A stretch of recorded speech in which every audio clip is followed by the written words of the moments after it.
Hello. বৃষ্টি বোধহয় আজকে আর কমবে না। এই বৃষ্টি মাথায় করেই আমাদেরকে বেরিয়ে পড়তে হবে। বিদায় বড় বেদনাময় জানেন, এই কথাটা আজকে সকালবেলা থেকে আরও বেশিভাবে অনুভব করলাম। আজকে সকালটা একদমই আলাদা ছিল। এই দেখুন গাড়িও চলে এসেছে সময় মতো।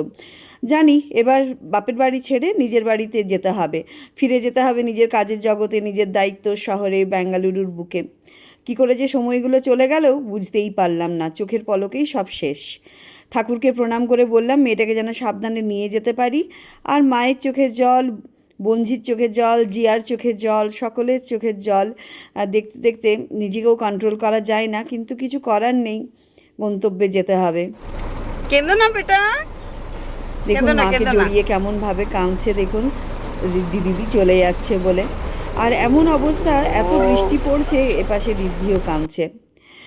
এত খারাপ অবস্থা ছিল যে তারাও আমাকে বেরিয়ে মানে ভালো করে হচ্ছে একটু আম, বিদায় যে জানাবে সেটাও পারেনি।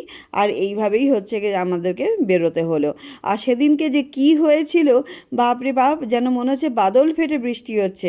রাস্তাঘাট দেখা যাচ্ছে না, চারিদিকে সাদা হয়ে আছে। আর সাইডে দেখুন কি সুন্দর সবুজ হয়ে আছে। আর এপাশে তো একটা অ্যাক্সিডেন্ট হয়েছে। এই দেখুন আমরা কোলাঘাট পৌঁছে গেলাম। কোলাঘাটে এটা ব্রিজ, আর এক পাশে এই পাশে দেখুন রূপনারায়ণ নদ, কিচ্ছু দেখতে পাচ্ছি না। এত ভয়ে ভয়ে আমরা সেদিনকে এসেছি, অথচ ফ্লাইট যে রিশিডিউল হয়েছে সেটাও না। এটা বালি ব্রিজ।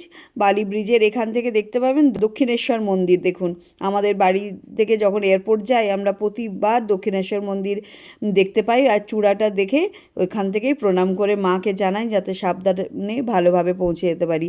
আর রাস্তার উপরে কেমন গাছ ভেঙে পড়েছে দেখুন, গাছের ডাল ভেঙে পড়েছে।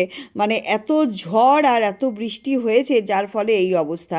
বাবা ভগবানের নাম নিতে নিতে কোনো ক্রমে পৌঁছে গেছিলাম কলকাতায় এয়ারপোর্ট। ব্যাস, এরপরে আর কিছু না। এই দাদা হচ্ছে কি যে চলে গেল আমাদেরকে ছেড়ে দিয়ে। আর মা দেখুন আসার সময় কতগুলো গাছও দিয়ে দিয়েছিল আমাকে। এরপরে যা প্রসেস হয় সেইভাবে হচ্ছে সব প্রসেসগুলো করলাম। বেশ মোটামুটি ভিড়ও ছিল। সকাল থেকে মা বাবা এত ব্যস্ত হয়ে পড়েছিল আমার জন্য যে কি বলবো। এই ভালোবাসার যত্ন শুধু মা বাবার কাছ থেকেই পাওয়া যায় জানেন। এর ঋণ কোনো দিনই শোধ করা যাবে না। আর জিয়ার তো খুব খিদে পেয়ে গেছিলো।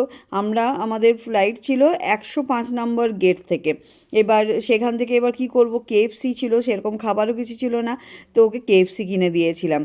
ও কিছুটা তো ওখানে বসে বসে খেয়েছে আর বলল কিছুটা ফ্লাইটে খাবে। তা কেএফসি ওখানে ওদের গলা কাটা দাম নিয়েছে, 715 টাকা বিল হয়েছে। তাও আমরা কিছু মনে করিনি, ভাবলাম কি যে না ঠিক আছে, খিদে পেয়েছে যখন খাওয়াতে হবে। আমিও খেয়েছি, ও খেয়েছে। আর ওর সাথে একটু মজা করতে করতে আমরা কলকাতার মাটি ছেড়ে দিলাম। মনটা সত্যিকারের খুব খারাপ লাগছিল, আবার কবে আসবো তার কোনো ঠিক নেই। জিয়াকে বললাম কি যে তুই বার্গারটা খেয়ে নে। আমি আর ও দুজনে মিলেই ভাগ করে করে খেয়েছি। আর ঠিক ওই খাবার খাচ্ছি, খাবারটা ওটা শেষ হয়েছে কি না, হঠাৎ করে এয়ার হোস্টেস এসে আমাদের নামটা ডেকে বললো আপনাদের কমপ্লিমেন্টারি ফুডস আছে। দেখুন তারপরে কত খাবার দিয়ে গেছে। এই কমপ্লিমেন্টারি ফুডসের ব্যাপারটা ওর বাবাও জানে না। আমরা সবাই ভেবেছিলাম কি যে ওর বাবা হয়তো আমাদেরকে সারপ্রাইজ দিয়েছে, কিন্তু ওর বাবা যখন টিকিটটা করে দিয়েছে ও বুঝতেই পারেনি, হয়তো ওগুলো টিক মার্ক ছিল, সেগুলোকে আনটিক করতে ভুলে গেছিলো না কী হয়েছিল জানি না। যাই হোক, আমরা সবাই ওকে থ্যাংক ইউ বলছিলাম। আর দেখুন কেমন হচ্ছে গিয়ে যে ঠান্ডা স্টর্ম হচ্ছে দেখেছেন। ওপরে তো ফ্লাইট উঠে গেছে, কিন্তু আমরা মানে ওপরে উঠে যাওয়ার পরও বিদ্যুৎ চমকানো যে কী হয় সেটা ফ্লাইটে বসে বসে দেখেছিলাম। আর ঋদ্ধিকে বলছিলাম একদম ভগবানের নাম করো, আর রাম রাম রাম রাম বলে বলে বলে বলে হচ্ছে কি যে আমরা কোনো রকমে ওই জায়গাটাকে পার করলাম। ভীষণ ভয় লাগছিল। আর সত্যি কথা বলতে এই বাচ্চা কাচ্চা নিয়ে একা ট্রাভেল করা মানে একটু ভয়ই লাগে। এমনি ঋদ্ধিরকে নিয়ে আমাদের কোনো অসুবিধে হয় না, ও যথেষ্ট হচ্ছে সিনসিয়ার আর বড়ও হয়ে গেছে। কিন্তু এই রকম ওয়েদার খারাপ হয়ে গেলে, আর খুব টার্বুলেন্সও হচ্ছিল, যেখানে মানে সত্যি কথা ভয়ই লাগছিল। দেখছেন কেমন বিদ্যুৎ চমকাচ্ছে। এটা কিন্তু একটা অদ্ভুত টাইপের এক্সপিরিয়েন্স এইবার আমরা করলাম। এরপর এই এখানে ঋদ্ধি তো কিছু মুভি টুভি দেখছিল, নিজে ফোনে ডাউনলোড করেছিল। আর ঋদ্ধির একটা বান্ধবীও, সেও দেখছিল, ওর নাম তৃষা। বান্ধবী মানে ওই ফ্লাইটে বন্ধুত্ব হয়েছে। এই দেখতে দেখতে আমরা পৌঁছে গেলাম বেঙ্গালুরুর মাটিতে। বেঙ্গালুরুর মাটিতে পৌঁছানোর সময় মনে হচ্ছিল কখন ওর পাপার সাথে দেখা হবে। বেশ কয়েকটা দিনই একা ছিল তো, তাই মনটা আমাদেরও খারাপ করছিল। যাই হোক, ঋদ্ধিও ভীষণ এক্সাইটেড ছিল, কিছুটা ভুলতে পেরেছে, মানে বাচ্চাদের একটু তো হয় এদিক ওদিক চেঞ্জ করলেই।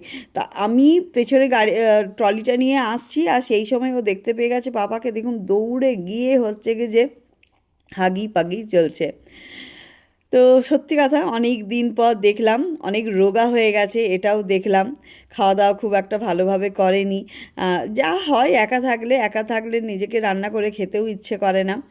তাও তো আমার হাজব্যান্ড অনেক ভালো, ও বাইরের খাবার খুব একটা পছন্দ করে না। যেটুকু পারে নিজের বাড়িতেই করে নেয়, চাল ডাল, আলু ভাজা, ডিম ভাজা এরকমভাবে, আর রাত্রেবেলায় দুধ রুটি এইভাবে চালিয়েছে। তাই জন্য দেখুন কতটা রোগাও হয়ে গেছে। বাট ঠিক আছে, দেখেও ভালো লাগছে। এরপরে আমরা সবাই মিলে একসাথে কত গল্প, ঋদ্ধির তো গল্প শেষই হচ্ছিল না। এটা ব্যাঙ্গালোর এয়ারপোর্টের চত্বর, ওপর থেকে একটু ক্যাপচার করেছিলাম, দেখতে ভারী সুন্দর লাগছে। আর এই হচ্ছে আমাদের কার্ডটা। এই আমাদের সারথিকেও অনেক দিন পর দেখলাম, তাকেও খুব ভালো লাগছে। সেই আমি বললাম এয়ারপোর্টে এত কিছু জিনিস তুমি অর্ডার করেছো। ওর বাবা তো একদম সারপ্রাইজ, বলছে আমি তো কিছু অর্ডারই করিনি, এগুলো তাহলে আগে থেকেই অর্ডার হয়ে মানে টিক মার্ক হয়েছিল।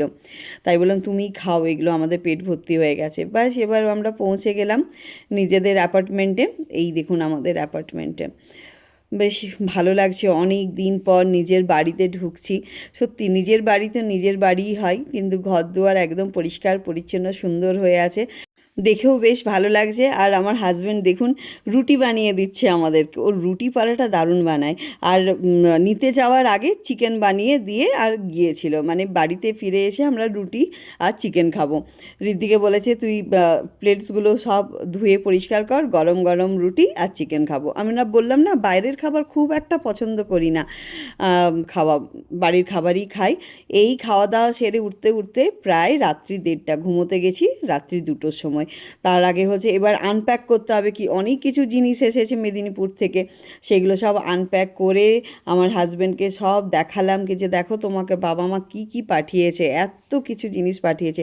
সেগুলোকে ফ্রিজে রাখলাম, রেখে খাওয়া দাওয়া করে তারপরে ঘুমোতে গেলাম। চলুন তাহলে, বেশ অনেকখানি রাত হয়ে গেছে। এরপরে আবার দেখা হবে নতুন ব্লগের সাথে। আর tata, bye bye, thank you so much.